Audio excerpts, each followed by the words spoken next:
Lectura del libro de los Hechos de los Apóstoles. En aquellos días, Felipe bajó a la ciudad de Samaria y predicaba allí a Cristo. La multitud escuchaba con atención lo que decía Felipe, porque habían oído hablar de los milagros que hacía y lo estaban viendo. De muchos poseídos salían los espíritus inmundos, lanzando gritos, y muchos paralíticos y lisiados quedaban curados. Esto despertó gran alegría en aquella ciudad. Cuando los apóstoles que estaban en Jerusalén se enteraron de que Samaria había recibido la palabra de Dios, enviaron allá a Pedro y a Juan. Estos, al llegar, oraron por los que se habían convertido para que recibieran el Espíritu Santo, porque aún no lo habían recibido, solamente habían sido bautizados en el nombre de Jesús. Entonces Pedro y Juan impusieron las manos sobre ellos, y ellos recibieron el Espíritu Santo. Palabra de Dios.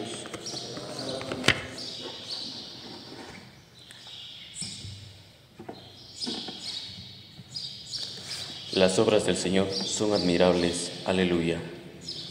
Las obras del Señor son admirables, aleluya. Que aclama al Señor toda la tierra, celebremos su gloria y su poder, cantemos un himno de alabanza, digamos al Señor, tu obra es admirable. Las obras del Señor son admirables, aleluya. Que se postre ante ti tierra entera y celebre con cánticos tu nombre. Admiremos las obras del Señor, los prodigios que han hecho por los hombres. Las obras del Señor son admirables, aleluya. Él transformó el mar rojo en tierra firme y los hizo cruzar el Jordán a pie enjunto. Llenémonos por eso de gozo y gratitud, el Señor es eterno y poderoso. Las obras del Señor son admirables, aleluya. ¿Cuántos temen al Dios?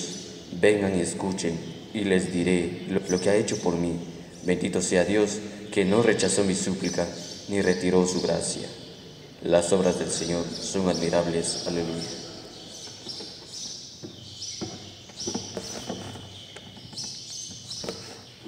Lectura de la primera carta del apóstol San Pedro.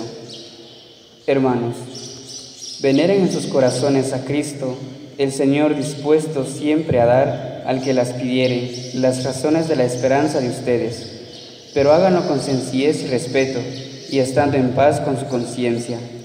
Así quedarán avergonzados los que denigran la conducta cristiana de ustedes, pues mejor es padecer haciendo el bien, si tal es la voluntad de Dios, que padecer haciendo el mal.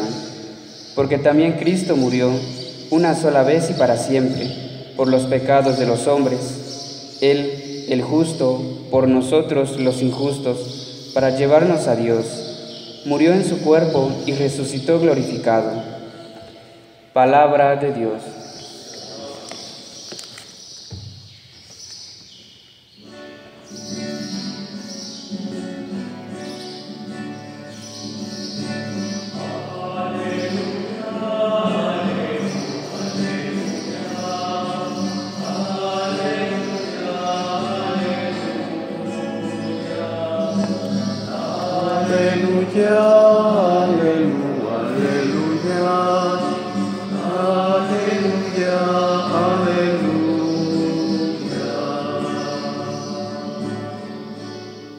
El Señor esté con ustedes y con tu espíritu.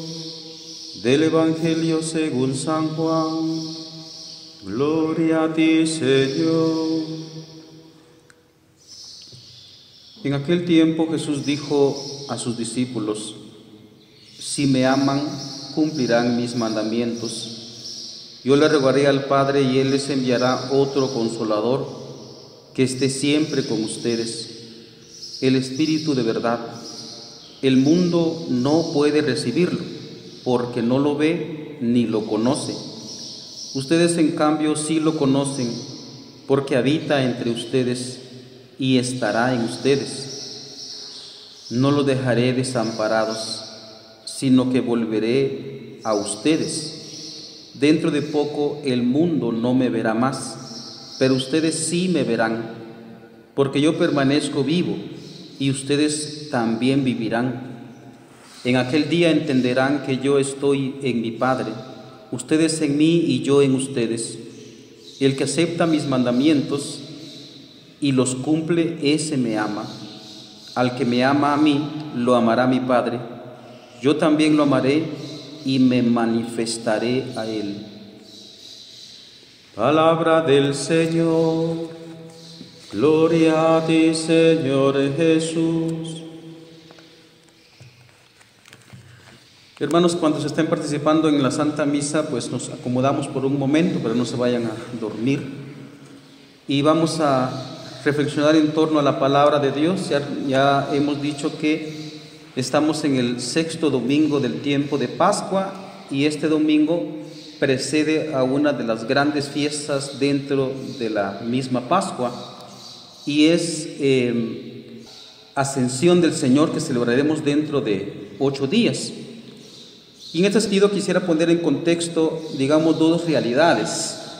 Una, que el contexto escriturístico, estamos aquí en la despedida de Cristo porque Él se va a ir, pero no a ir nada más así de un sitio a otro, sino que Él va a morir. Y en ese sentido Él se está despidiendo. Ese, como digo, es el contexto de la Escritura, el contexto histórico, digámoslo de esa manera.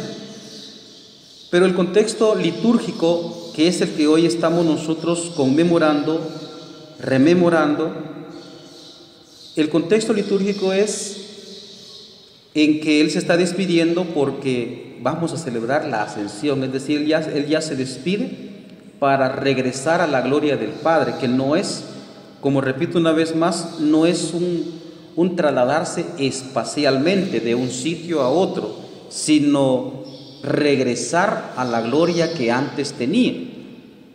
Muy bien, después de esta ambientación, pues vamos a considerar algunas cosas. Primero, la cuestión del despedirse, como todo mundo sabe, siempre se deja un legado. Dicho materialmente, es lo que nosotros conocemos como herencia.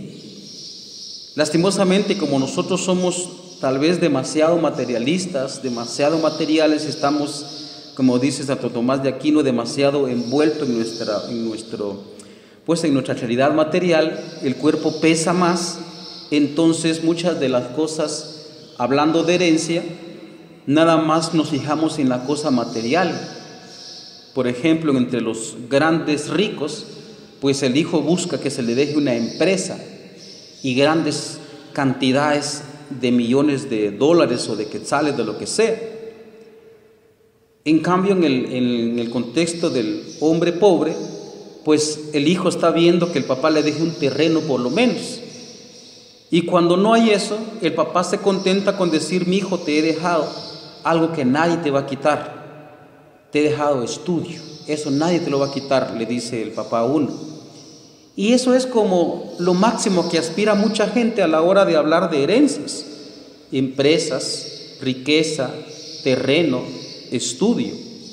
Y no estoy diciendo que eso sea malo, estoy diciendo que eso es muy rastrero todavía para nosotros.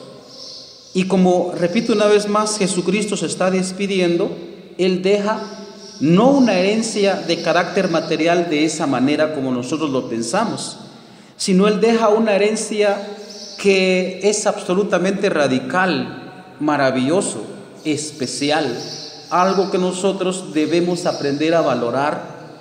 No nos deja una herencia material, sino que deja un legado. El viernes yo conté algo que he vivido en estos días y lo repito una vez más.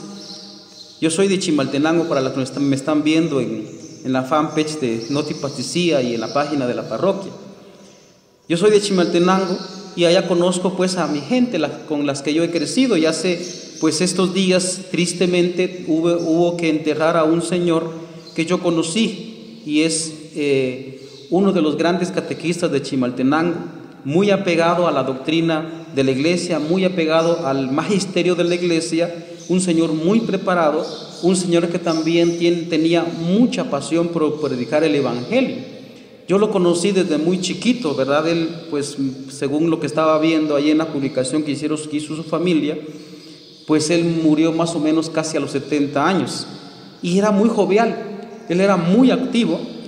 Y recuerdo que como lo mencionaron sus hijos en estos días, él es como quien dice, el papá y el catequista y el director espiritual del grupo Linaje de Cristo, un ministerio en Ciénaga Grande, en Chimaltenango. Y entonces él decía, los hijos y el grupo decía, pues nos dejas un legado, y eso es muy, muy bello, muy bello, porque por lo menos yo conozco a la familia y sé que la familia se ama mucho, se quiere mucho, tendrán sus líos como toda familia, pero es una familia que se apoya, es una familia muy unida, es una familia que hizo vínculo precisamente por ese papá que tuvo. Y en ese sentido quiero tomar unas palabras del Papa Francisco para la predicación de hoy.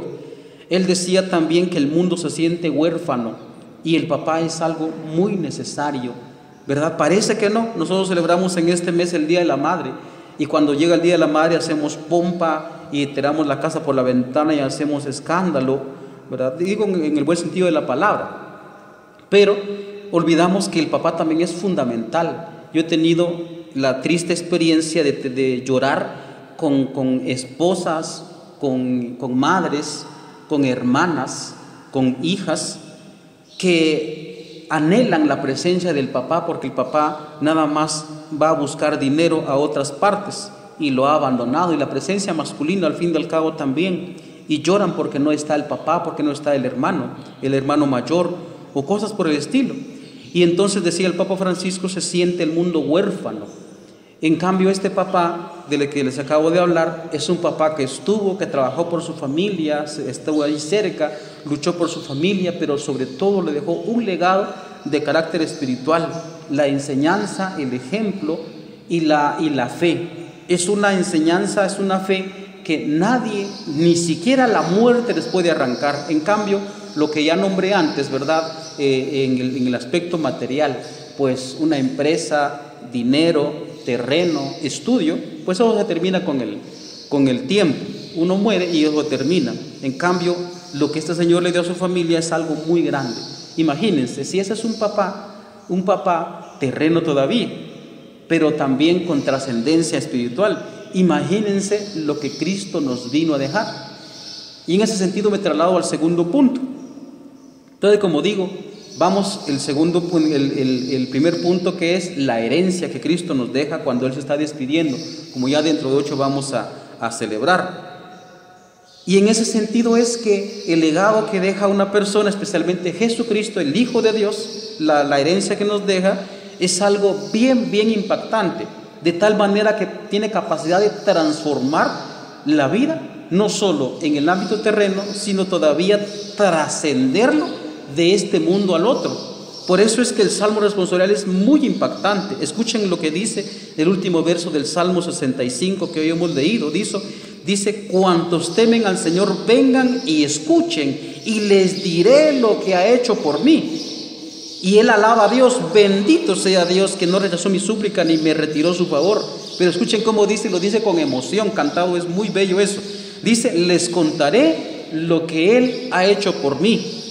Y en ese sentido, fíjense que hay algunos testimonios bien impactantes, unas predicaciones bien impactantes de cómo Dios puede transformar la vida. Hasta aquí podemos incluso evidenciar cosas de carácter científico, de qué nivel de vida nos está hablando hoy las lecturas, como hemos escuchado también en la primera lectura, la segunda lectura.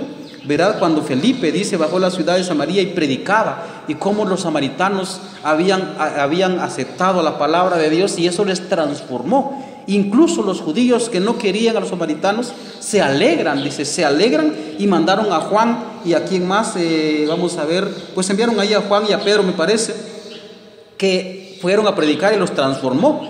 Y esa transformación va paulatinamente, va poco a poco. Y por eso es que dice Pedro y hace la exhortación: hermanos, veneren en sus corazones a Cristo el Señor, dispuesto siempre a dar razón de la esperanza de ustedes al que lo pidiera. Dice: pero háganlo todo con sencillez y respeto, y estando en paz en sus conciencias. Esa es una calidad de vida descomunal, algo que nosotros tal vez ni siquiera soñamos en este mundo, porque siempre hay injusticias, siempre hay, uno vela nada más por sus propias realidades. Y en ese sentido quisiera leerles algunas cuestiones que a mí realmente me llenan de mucha alegría cuando yo leo en la liturgia de las horas, como nos manda la iglesia, los sacerdotes, leer unas palabras que realmente son bien impactantes. Escuchen bien, el hombre espiritual, como lo dice también San Pablo, Gálatas capítulo 5. Dice, del comentario de San Cirilo de Alejandría, obispo, sobre la carta segunda a los Corintios. Escuchen por favor. Los que poseen las arras, es decir, la herencia, ¿no? Los que poseen las arras del Espíritu y la esperanza de la resurrección, como si poseyeran ya aquello que esperan, pueden afirmar que desde ahora ya no conocen a nadie según la carne. Todos somos espirituales y ajenos a la corrupción de la carne. Vamos a ver si hablamos un poquitito acerca de eso. Repito una vez más. Dice, todos somos espirituales y ajenos a la corrupción de la carne, porque desde el momento en que ha amanecido para nosotros la luz del unigénito, somos transformados en la misma palabra que da vida a todas las cosas. Y si bien es verdad que cuando reinaba el pecado estábamos sujetos a los lazos de la muerte, al introducirse en el mundo la justicia, es decir, la santidad de Cristo, quedamos libres de la corrupción. Por tanto, ya nadie vive en la carne, es decir, ya nadie está sujeto a la debilidad de la carne, a la que ciertamente pertenece la corrupción, entre otras cosas. En ese sentido, dice San Pablo, si en un tiempo conocimos a Cristo según la carne, ahora ya no es así. Es como quien dice, la palabra se hizo carne y puso su morada entre nosotros. Y para que nosotros tuviéramos vida, sufrió la muerte según la carne, y así es como conocimos a Cristo. Sin embargo, ahora ya no es así como lo conocemos, pues aunque retiene su cuerpo humano, ya que resucitó al tercer día y vive en el cielo junto al Padre, no obstante, su existencia es superior a la manera carnal, puesto que ya no muere. La muerte ya no tiene poder sobre él. Es un nivel de vida descomunal, impactante, de otro nivel, como decimos hoy. Y fíjense que para dar testimonio de esto está también una carta que a mí me encanta leerla, siempre la repito, la carta a Diogneto, cómo vivían también aquellos tiempos, los primeros tiempos cristianos, cómo vivían ellos, ¿no? Escuchen cómo dice la carta de Diogneto, que es el autor, pues es incógnito. Los cristianos no se distinguen de los demás hombres ni por el lugar en que viven, ni por el lenguaje, ni por sus costumbres. Ellos no tienen ciudades propias ni utilizan un hablar insólito, ¿va? Así como marcianos, ¿va? Ni llevan un modo de vida distinto. Su sistema doctrinal no ha sido inventado gracias al talento y especulación de hombres estudiosos, ni profesan como otros una enseñanza basada en autoridad de hombres. Escuchen bien, dice, viven en ciudades, aquí se refiere, pues como digo, en esas comunidades cristianas antiguas. Viven en ciudades griegas y bárbaras según les cupo en suerte, según las costumbres de los habitantes del país, tanto en el vestir como en su modo, en todo su estilo de vida. Y sin embargo dan muestras de un tenor de vida admirable y a juicio de todos increíble. Habitan en su propia patria, pero como forasteros. Toman parte en todo como ciudadanos, pero lo soportan todo como extranjeros. Toda tierra extraña es patria para ellos, pero están en toda patria como en tierra extraña. Igual que todos, se casan y engendran hijos, pero no se deshacen de los hijos que conciben. Eso porque en el antiguo mundo nada más engendraban y lo dejaban tirado para reclutar el pueblo romano. Pero no se deshacen de los que conciben. Tienen la mesa en común, pero no el lecho. Eso es una característica que también vivió el mundo allá, ¿cómo se dice esto? En Palestina, pero también se vivió acá. Los que pueden recordar la historia también de acá de la América antes de la conquista. Viven en la carne, pero no según la carne. Viven las leyes establecidas, viven en la tierra, pero su ciudadanía está en el cielo. obedecen las leyes establecidas y con su modo de vivir superan estas mismas leyes.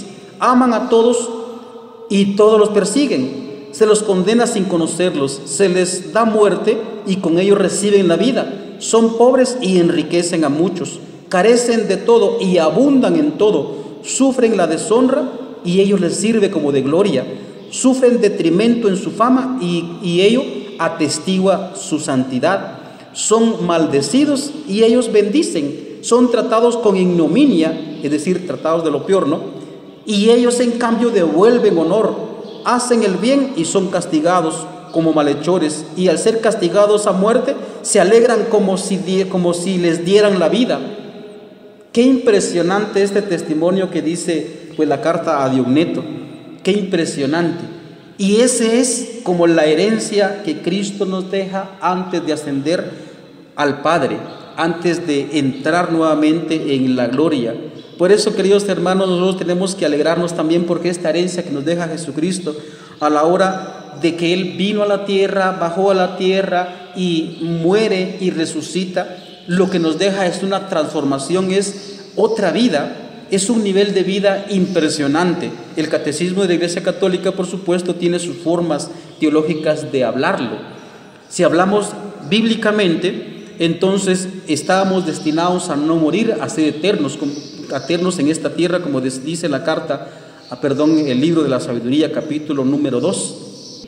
Si hablamos desde el catecismo de la Iglesia Católica, maravilloso, ¿verdad?, en su enseñanza también, pues nos habla de los dones preternaturales, es decir, el hecho mismo que dice la Escritura de no morir. Eso estábamos destinados, pero después de cuando Cristo viene, entonces ya no solo se nos traslada al paraíso terrenal, sino que incluso vamos a tener un nivel de vida angelológico, si lo podemos decir de esa manera, parecida a de los ángeles. Y Jesucristo, lo repetí también la semana pasada, Jesucristo lo dice en el capítulo 19 hablando del matrimonio. Cuando resuciten los muertos, entonces las mujeres ya no tomarán marido, ni el varón mujer, sino serán como ángeles en el cielo. Qué impresionante entonces hablar de este nivel de vida. Pero como yo sé que algunos lastimosamente no creen en este tipo de vida que el Señor nos promete, entonces empiezan a decir de que eso es una ilusión psicológica, un consuelo psicológico porque no queremos sufrir en esta tierra y más ahora con lo que estamos pasando. Sin embargo, yo les puedo decir, y no con palabras mías, sino de la ciencia, incluso de científicos muy concretos, como les aconsejo que por favor vayan y escuchen lo que dice un sacerdote jesuita, que es un jesuita que es científico, él es astrofísico. Pregúntenle usted a cualquier científico también en este nivel de la física, de la capacidad que tiene la materia de vivir en un nivel de vida superior a lo que nosotros conocemos. San Pablo lo dice y él mismo lo menciona también, esa expresión de San Pablo: ni el ojo vio, ni el oído oyó, ni vino a la mente del hombre lo que Dios ha preparado para los que lo aman. Y la ciencia incluso atestigua eso.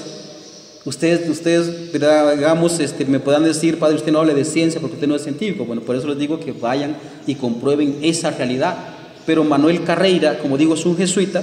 Él atestigua como astrofísico, es decir, habla del nivel de vida físico, pero en niveles también ya pues astronómicos.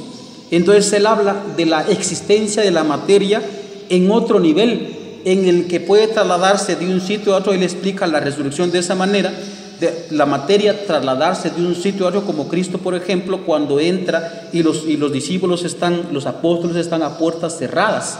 ¿Cómo es que Cristo tiene cuerpo, puede comer, porque come frente de ellos, y al mismo tiempo es un cuerpo de otro nivel, de otra realidad superior a que nosotros ni siquiera podemos imaginar? Por ejemplo, la puerta abierta y se traslada de la afuera para adentro, sin abrir puertas.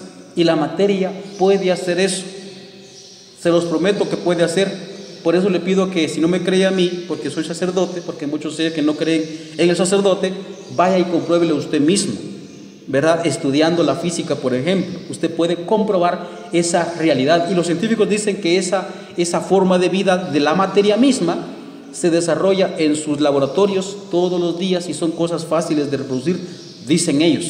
Entonces, pues aquí, como digo, estamos en otro nivel de vida y Cristo nos promete eso. Por eso, queridos hermanos, verán, este punto me estiré bastante porque es muy interesante.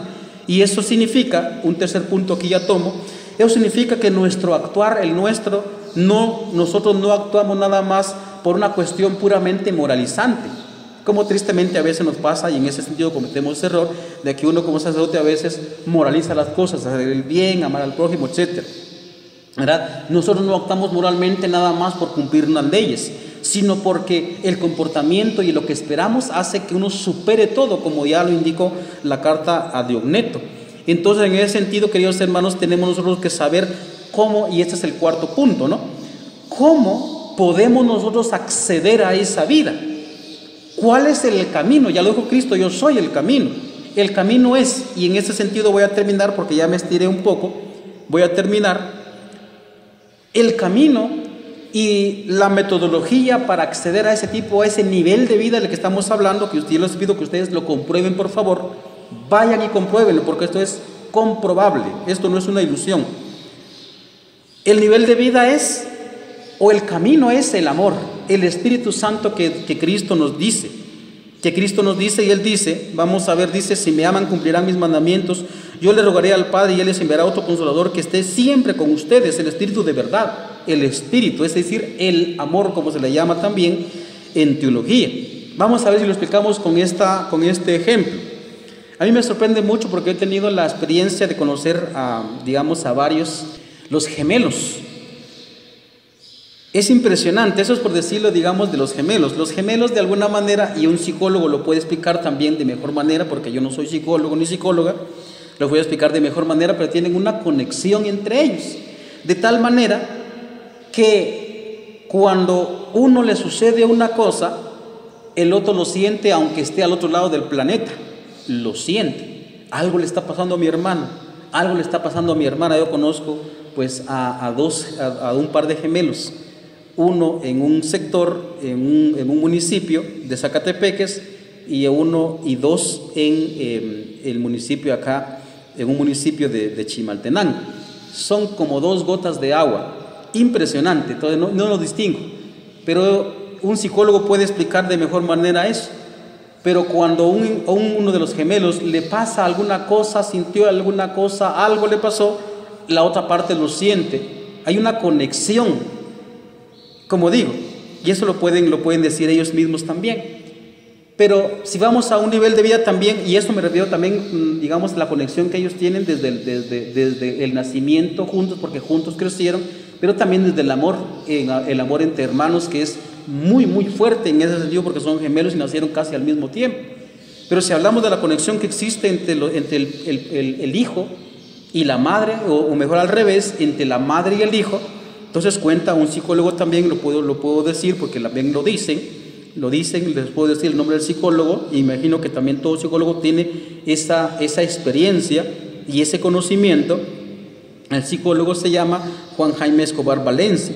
Entonces él comenta de que la conexión entre la madre y el hijo es tan fuerte de que, por ejemplo, si el hijo, por ejemplo, pudiera hablar cuando nace, entonces este hijo, si le preguntan su nombre, él respondería exactamente el mismo nombre que su mamá, porque él no sabe distinguir entre si es él o su mamá. ¿Por qué? Porque acaba de nacer y él estuvo en su madre. Hay una conexión bien fuerte, y eso se va rompiendo, y se rompe más o menos a ciertas edades. Es lo que se está rompiendo cuando llega a la edad de la adolescencia. Esa es una explicación de por qué pues la mayoría dice que la adolescencia es una rebeldía, pero es porque está rompiendo lazos con la madre. Pero en el momento de nacer, y cuando ese es bebé, si el niño pudiera hablar y le preguntan cómo se llama, él respondería el nombre de su mamá, porque el lazo es muy, muy, muy fuerte. Imagínense, es un lazo invisible, afectivo. Y en ese sentido es que también podemos explicar lo que dice Jesucristo. En la parte final es muy impactante, porque Él dice: el que acepta mis mandamientos y los cumple, me ama, ese me ama. Y el que me ama a mí, lo amará a mi Padre, y yo también lo amaré y me manifestaré a Él. Eso es impactante. ¿Por qué? Porque existe una conexión, permítame usar esa palabra por favor, aunque no es muy adecuada, porque eso se utiliza mucho en las filosofías orientales, pero sí hay una conexión bastante intensa en el amor, de tal manera que uno siente el otro. Esos ejemplos que he dado de hermanos y también de madre e hijo, también, digamos, cuando el amor es muy intenso entre esposos, también suele pasar que, por ejemplo, la mamá está sintiendo, ¿verdad?, los dolores del parto y la emoción que contrae, que lleva a eso, y el esposo muchas veces también lo siente. El esposo también a veces, ¿verdad?, del hombre a veces se llena de manchas también en su cuerpo. O sea, hay una conexión bastante fuerte por el amor.